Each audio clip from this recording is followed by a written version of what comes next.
നമ്മുടെ കൃഷി മൊത്തം നശിച്ചു പോയിട്ടോ. മഴ പെയ്തതോടുകൂടി നല്ല വെള്ളക്കെട്ടുള്ള പറമ്പായിരുന്നേ. അപ്പോൾ ആ വെള്ളക്കെട്ടിൽ എല്ലാ കൊള്ളിയും അതുപോലെ നമ്മൾ നട്ടിട്ടുള്ള വഴുതനങ്ങയും എല്ലാം നശിച്ചു പോയിട്ടുണ്ടായിരുന്നു. മുളകും തക്കാളിയും എല്ലാം നശിച്ചു പോയി. ഇതേ ഇപ്പോൾ നമ്മുടെ ഇത് കൊള്ളിയാണ്. ഇത് മഴവെള്ളം മാത്രമല്ല, തുരപ്പൻ്റെ ഒരു പ്രശ്നം കൂടി ഉണ്ടായിരുന്നു. അടിത്തുരപ്പൻ വന്നിട്ട് ഞാനിവിടെ നടക്കുമ്പോൾ ഒക്കെ താഴ്ന്ന് പോവുകയാണ് കേട്ടോ. കണ്ടോ, ഈ മഴയത്ത് ഇത്രയും ദിവസം ഇവിടെ നിറയെ വെള്ളമായിരുന്നു, ഇങ്ങോട്ട് കയറാൻ പറ്റില്ലായിരുന്നു. അപ്പോൾ ഒന്ന് വെള്ളം 2-3 ദിവസം മഴ ഉണ്ടായിരുന്നില്ലല്ലോ, ആ ഒരു സമയത്ത് വെള്ളമൊക്കെ ഒന്ന് വറ്റിയപ്പോൾ വന്ന് നോക്കിയതാണ് കേട്ടോ. ഇപ്പോൾ എല്ലാം നശിച്ചു പോയിട്ടുണ്ട്. പിന്നെ കൊള്ളിയൊക്കെ തുരപ്പനടിയിൽ നിന്ന് വലിച്ച് എടുത്തിട്ടുണ്ടായിരുന്നു, കുറച്ചൊക്കെ തിന്നിട്ടിട്ടുണ്ട്. പിന്നെ ഇവിടെ കുറച്ച് വഴുതനങ്ങ ഉണ്ടായിരുന്നു, അപ്പോൾ ഉള്ളതൊക്കെ ഞാൻ പറിച്ചെടുക്കുകയാണ്. ബാക്കിയൊക്കെ ഇങ്ങനെ ചീഞ്ഞ് തുടങ്ങിയിട്ടുണ്ടായിരുന്നു ചെടി മൊത്തത്തിൽ.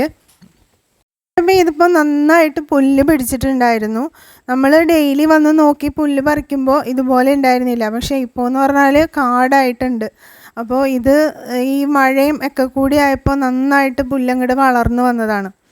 കണ്ടോ, ഈ കൊള്ളിയൊക്കെ ഇനി ഇവിടെ നിർത്തിയിട്ട് കാര്യമില്ല. ഇനിയുള്ള ദിവസങ്ങളിൽ നല്ല മഴയാണെന്നാണ് പറഞ്ഞേക്കുന്നത്.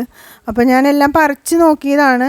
ഇതിൽ മുക്കാലും തുരപ്പനൊക്കെ തിന്നിട്ടേക്കുന്നതാണ്. നമുക്ക് 2-3 കിഴങ്ങ് കിട്ടിയുള്ളൂ, അത് ഞാൻ എടുത്തു. ഇനി നന്നായിട്ട് മഴ പെയ്ത് കഴിഞ്ഞാൽ, ഒരു 2 ദിവസം അടുപ്പിച്ച് മഴ പെയ്ത് കഴിഞ്ഞാൽ ഇവിടെ നിറച്ചും ഈ മതിൽക്കെട്ടിനുള്ളിൽ നിറച്ചും വെള്ളം നിറയും. അപ്പോൾ ഇത് എങ്ങോട്ടും ഒലിച്ചു പോകാനുള്ളൊരു വഴിയില്ല. അതുകൊണ്ട് തന്നെ നമ്മൾ നട്ടിട്ടുള്ള എല്ലാ തൈക്കളും എല്ലാം വെള്ളത്തിനടിയിലാവും. അങ്ങനെയാണ് ഇതൊക്കെ ചീഞ്ഞു പോയത് കേട്ടോ. വഴുതനങ്ങ തൈയാണ്. തക്കാളി തൈ അപ്പുറത്ത് ആ ഭാഗത്ത് നമ്മൾ നട്ടിട്ടുണ്ടോ എന്ന് പോലും നമുക്കറിയാൻ പറ്റാത്ത രീതിയിൽ പുല്ലും വന്നു, അതുപോലെ തക്കാളി തൈ മൊത്തത്തിൽ നശിച്ചു. സത്യത്തിലേ എൻ്റെ വീഡിയോ ഇത് ആദ്യം മുതലൊക്കെ കാണുന്ന ആൾക്കാർക്ക് അറിയാൻ പറ്റും നമ്മൾ എത്ര കഷ്ടപ്പെട്ടിട്ടാണ് ഇവിടെ വരെ എത്തിച്ചതെന്നുള്ളത്. വിഷമമുണ്ടോയെന്ന് വെച്ചാൽ നല്ല വിഷമമുണ്ട്. കാരണം എനിക്ക് ഇതിന് തക്കാളിയും അതുപോലെ ഞാൻ നട്ട എല്ലാ പച്ചക്കറിയും എനിക്ക് പറിച്ചെടുത്ത് ഒരു കൊട്ട നിറയെ പച്ചക്കറിയായിട്ട് ഇങ്ങനെ നടന്നു പോകുന്ന ഒരു വീഡിയോ എടുക്കണം എന്നൊക്കെ എനിക്ക് ഭയങ്കര ആഗ്രഹം ഉണ്ടായിരുന്നു. പക്ഷെ അതൊന്നും സാധിച്ചില്ല.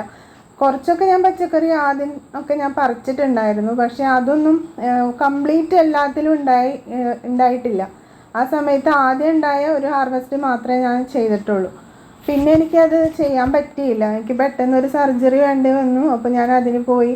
പിന്നെ 1 മാസം റെസ്റ്റൊക്കെ ആയപ്പോഴാണ് നമ്മുടെ ഈ കൃഷിസ്ഥലം ഇതുപോലെ ആയിപ്പോയത്.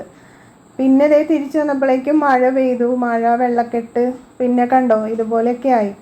അപ്പോൾ ഈ മുളകൊക്കെ ഞാൻ നല്ല രീതിയിൽ എനിക്ക് കെയർ ചെയ്യാൻ പറ്റിയിരുന്നെങ്കിൽ ഇതിലൊക്കെ എന്തോരം മുളകുണ്ടായേനെ. പക്ഷെ പറഞ്ഞിട്ട് കാര്യമില്ല. ഇപ്പോഴത്തെ നമ്മുടെ ഈ പച്ചക്കറി തോട്ടത്തിൻ്റെ അവസ്ഥ ഇതാണെന്ന് കാണിക്കാൻ വേണ്ടിയിട്ട് ഒരു വീഡിയോ ചെയ്താണ്. നമ്മളിത് നിർത്തിയിട്ടൊന്നുമില്ല, നമ്മൾ ഇനിയും ഇതിനേക്കാളും നല്ല രീതിയിൽ തുടങ്ങുക തന്നെ ചെയ്യാം കേട്ടോ.